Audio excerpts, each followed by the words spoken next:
नमस्कार सबैमा। पहिला यो भिडियो हेर्नुस् अनि त्यसपछि कुरा गरौँला है यसको बारेमा। गर्न भने म यहाँ बस्छु डिस्टर्ब नगर्नु म नेता हो जात बिना हामी न सबै उता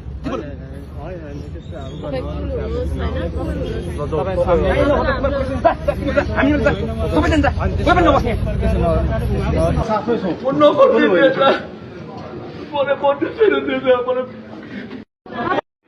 देख्नुभयो होइन भिडियो? मान्छेले रोइ रोइ कराई कराई गृहमन्त्री खाए। अब पालो तपाईँको हुनसक्छ नेक्स्ट टाइम। त्यही भएर रुन सिक्नुहोस्, हात जोड्न सिक्नुहोस् होइन। कुरो त्यही हो।